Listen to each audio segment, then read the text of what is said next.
We are on the topic responses to the abiotic factors. ठीक है, तो यहाँ पे हमने सिर्फ इंट्रोडक्शन थोड़ा देखा था कि डिफरेंट लाइफ जो लिविंग थिंग्स है उनको वो लोग एबायोटिक फैक्टर से किस तरह से डीलिंग करते हैं। ठीक है, क्योंकि उनको क्या है ना, सर्वाइव करना है। एबायोटिक फैक्टर्स तो चेंज हो जाता है और कभी कभार बड़ा चेंज आ जाता है, तो उनको वो खुद को सरवाइव करने के लिए उनके सामने वो लोग को किस तरह से वो लोग फेस करते हैं। हाँ, और ये रीजन की वजह से कभी कभार इवोल्यूशन भी आफ्टर मिलियंस ऑफ ईयर्स हम देखेंगे। पर्टिकुलर कोई ऑर्गेनिज्म में हम लोग स्टडी करेंगे तो कुछ इवोल्यूशन भी हमें देखने को मिलता है। ठीक है, तो वो लोग क्यों ये एबायोटिक फैक्टर्स को रिस्पॉन्स करते हैं, क्यों? क्योंकि उनको उनके बॉडी के अंदर चल रहे बायोकेमिकल रिएक्शंस, फिजियोलॉजिकल फंक्शंस है वो बराबर से प्रोसीड करने हैं। ठीक है, अगर वो एबायोटिक फैक्टर्स को रिस्पॉन्स नहीं करते तो उनकी बॉडी के अंदर के जो प्रोसेसेस है वो डिस्टर्ब हो जाती है, मैकेनिज्म है वो डिस्टर्ब हो जाता है। ठीक है, और उसकी वजह से वो लोग फिर सरवाइव नहीं कर सकते, फिटनेस उनमें नहीं रहती है।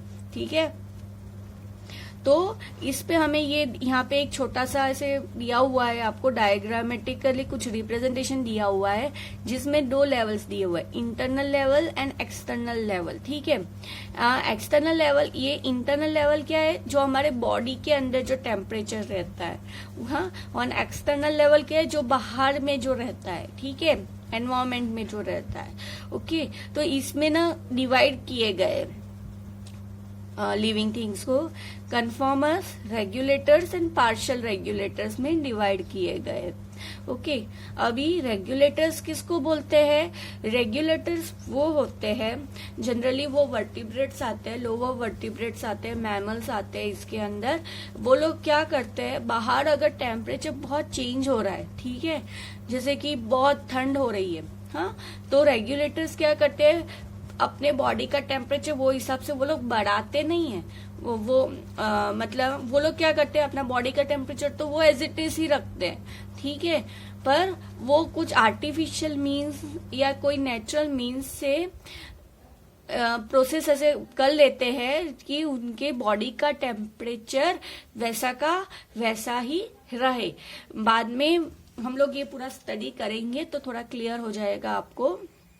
ठीक है, तो इसीलिए रेगुलेटर्स को ऐसे लाइन में मेंशन किया है।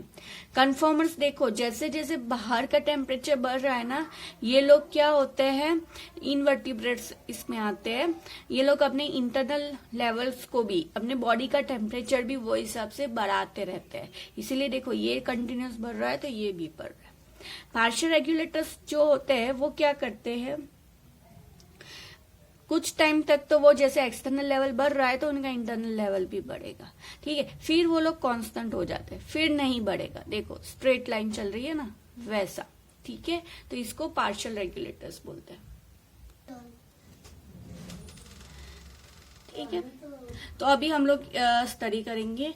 पहले तो क्या होता है यहाँ पे, ये लोग ऐसा क्यों करते हैं। फॉर एग्जाम्पल देखो यहाँ पे दिया हुआ है, could be in terms of optimal temperature and osmotic concentration of body fluid, ideally then the organism should try to maintain the constancy of its internal environment, जिसको हम होम्योस्टेसिस बोलते हैं। ठीक है, तो ये होम्योस्टेसिस का मतलब क्या होता है कि जो लोग कैपेबल है, बाहर का टेम्परेचर इंक्रीज हो रहा है, ठीक है, पर वो लोग अपने बॉडी का टेम्परेचर बनाए रखते हैं, इनसाइड द बॉडी टेम्परेचर, जैसे कि अंदर उनकी जो प्रोसेस चलनी है, बॉडी की जो ये सब बायोलॉजिकल है, फिजियोलॉजिकल जो फंक्शनिंग्स करने हैं, ठीक है, वो अगर 25 डिग्री सेल्सियस पे हो रहे और बाहर बहुत ज्यादा टेम्परेचर है, हाँ, तो ये लोग क्या करेंगे, बाहर भले टेम्परेचर है, वो लोग अपने अंदर का टेम्परेचर बनाए रखते हैं। ठीक है, तो ये एक प्रोसेस है।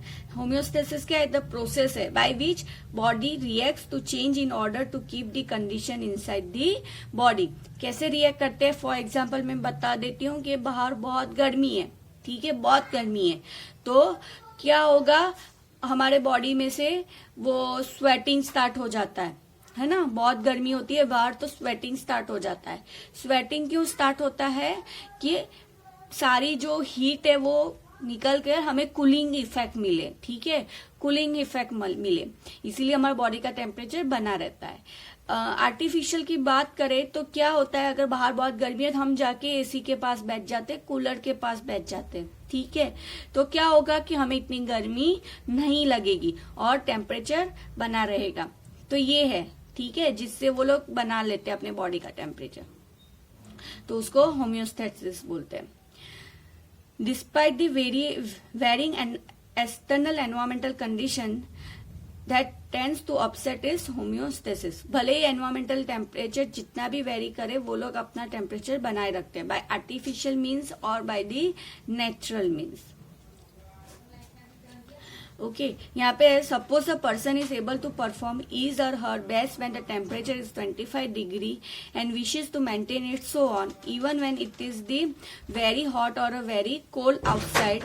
It could be achieved at the home, in the car, while traveling and at the workplace by using the air condition in summer and heater in the winter। ठीक है, तो ये क्या है, एक आर्टिफिशियल मीन दिखाई गई है आपको। ओके, और ऐसे बात करें तो क्या होगा, बहुत कोल्ड होती है तो हम लोग बहुत एक्सरसाइज करते हैं, ठीक है ना, बहुत एक्सरसाइज करते हैं या फिर हमें शिवरिंग आ जाता है। तो ये सब आने के पीछे का रीजन क्या है कि हीट प्रोड्यूस होती है उससे, है ना, और कोल्ड है तो बॉडी में हीट प्रोड्यूस होगी तो टेम्परेचर वापस बन जाएगा जितना उसको चाहिए। जैसे कि 25 डिग्री है, बेस्ट है, वहां पे अच्छे से परफॉर्म होता है function. Okay, then his her performance would be always maximal regardless of the weather around her. तो वो अपना भले ही टेम्परेचर बाहर जैसे भी हो रहा है पर वो अपना काम बेस्ट दिखाएगा। Here the person's homeostasis is accomplished not through the physiological but artificial means। तो यहाँ पे हमने सिर्फ ये जो एयर कंडीशंस और हीटर की बात की है ना, तो वो उसको आर्टिफिशियल मीन्स में कंसिडर किया जाता है। ओके।